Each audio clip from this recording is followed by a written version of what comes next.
Welcome back dito sa channel natin. Andito tayo ngayon sa Manila Bay Area. Mag-update naman tayo dito sa ginagawang West Side Integrated Resort.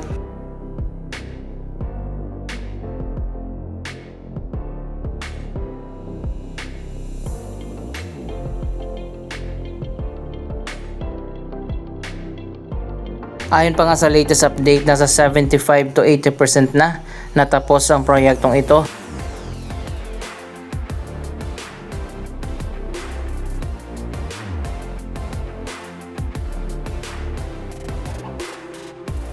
Ang West Side Integrated Resort, ang dating Resorts World Westside City. Last year ay nag-back out na nga ang Genting Group, ang may-ari ng Resorts World brand, at hindi nga sila kasali sa proyektong ito.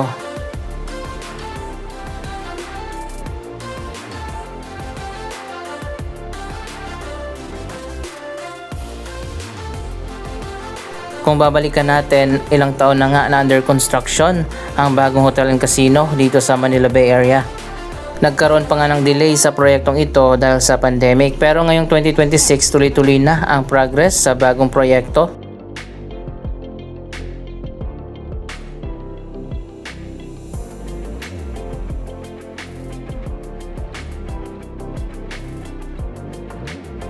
Ang bagong hotel and casino ay may budget na $1.25 billion. Ito ay joint venture project ng SunTrust Resort Holdings, isang subsidiary ng isang company mula sa Hong Kong. Kapartner nila ang Mega World at ang parent company na Alliance Global, kasama na ang sister company na Travelers International.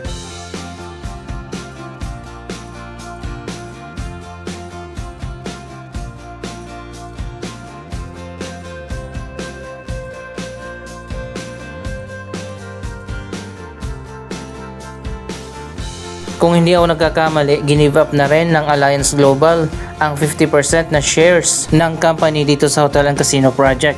At ngayon 100% owned na ito ng SunTrust Resort Holdings.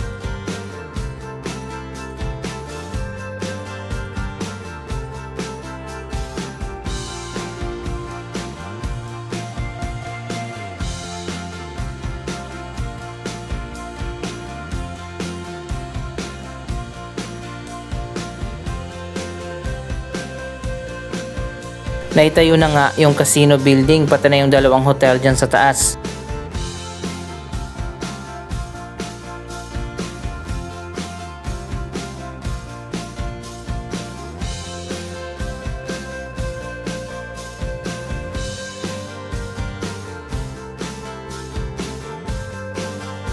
Ang ginagawa na lang ngayon dito sa exterior, lalo na dito sa labas sa driveway area.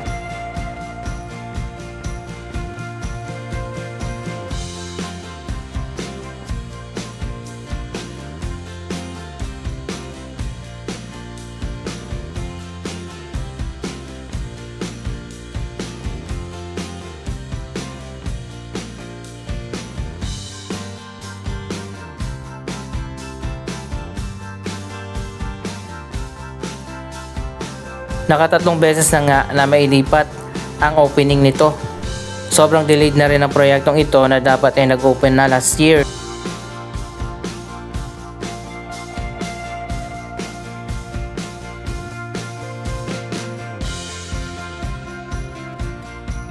Tapos na rin ang ginawa nila na elevated walkway na patawid dito sa kabila sa Grand Westside Hotel.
Yan ang magiging daanan ng mga guest ng bawat hotel papunta dito sa magkabilang side.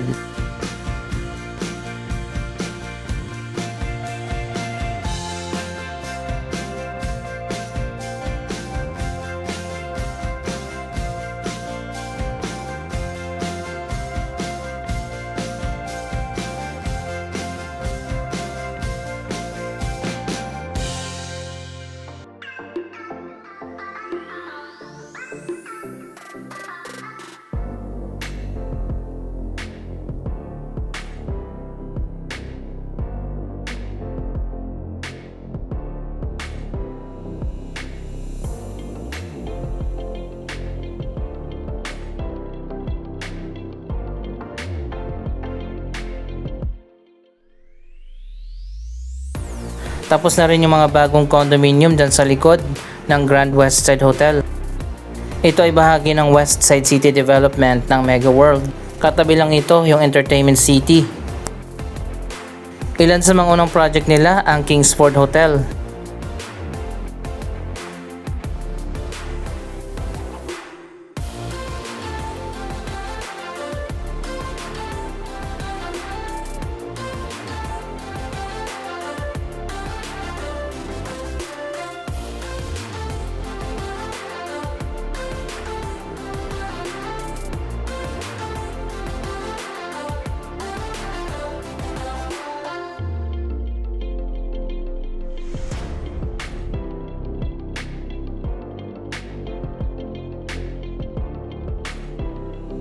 Natapos na rin ang mga bagong condominium dito sa likod.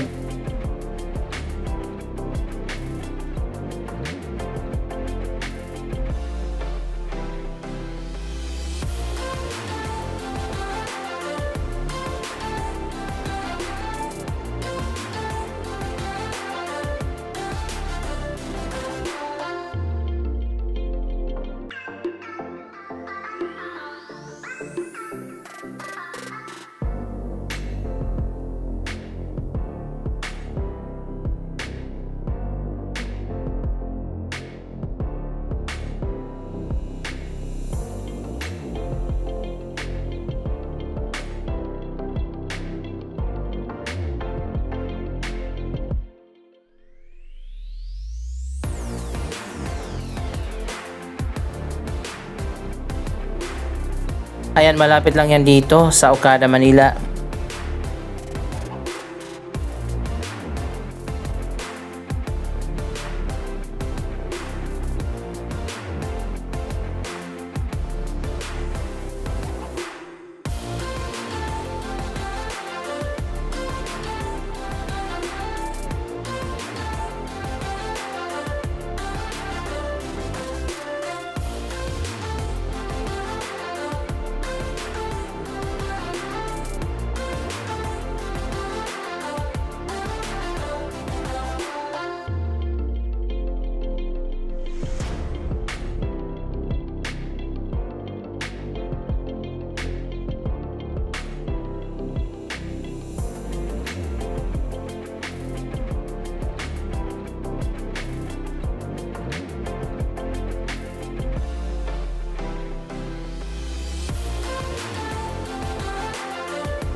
So ayan, fully developed na nga dito sa dulo.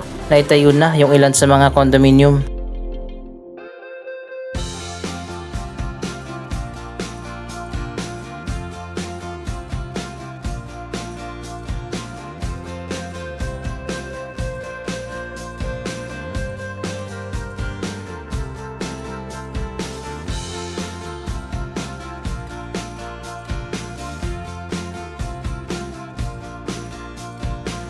Kung nagtataka kayo, itong bakanting area dito sa kanan, yan ay property ng Nayong Pilipino.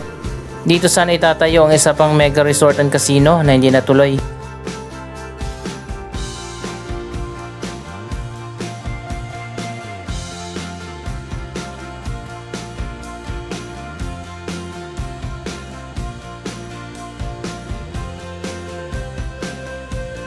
Malawak pa itong bakanting area, kaya meron pa tayong abangan ng mga project na itatayo dito sa future.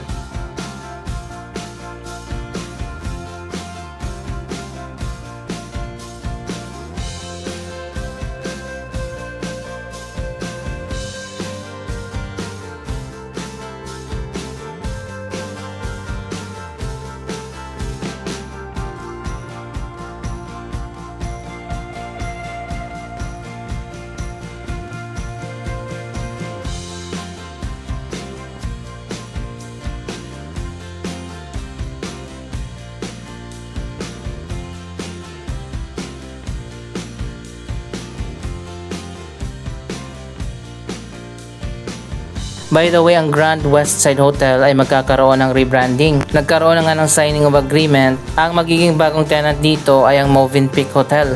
Sila na yung mag-occupy dyan sa Grand Westside Hotel. Yan ang pinakamalawak na hotel dito sa ating bansa na may almost 2,000 na rooms.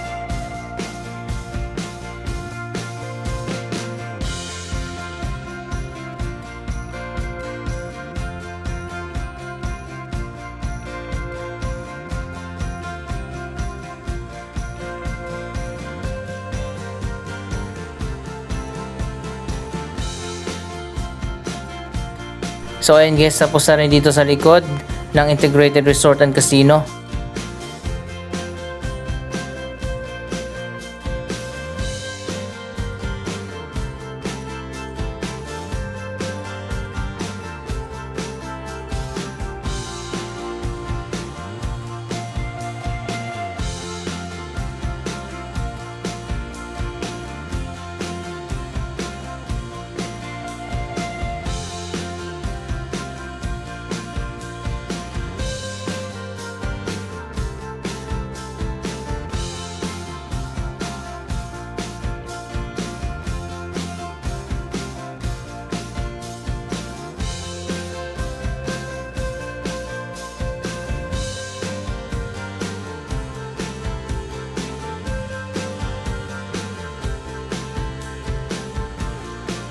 So ayun guys, dito na lang sa labas yung ginagawa ngayon sa may driveway. Papasok dyan sa entrance ng hotel and casino.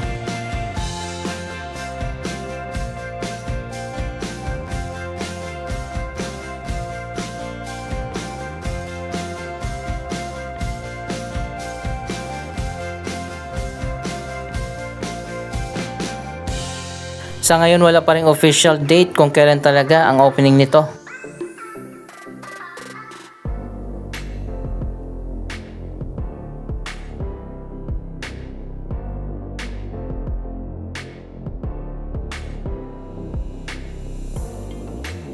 May inilagay na LED screen dito sa harap.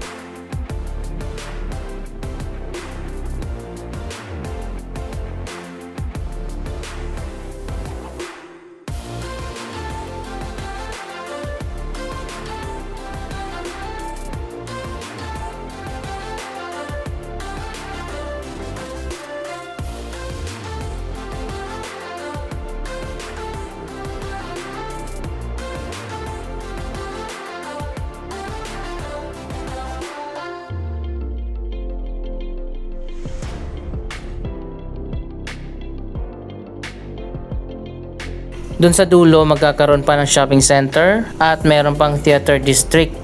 Isang Grand Opera House na may 2,500 seating capacity. Magkakaroon din ng Apollo Theater para sa mga performances at dalawa pang regular size na theater.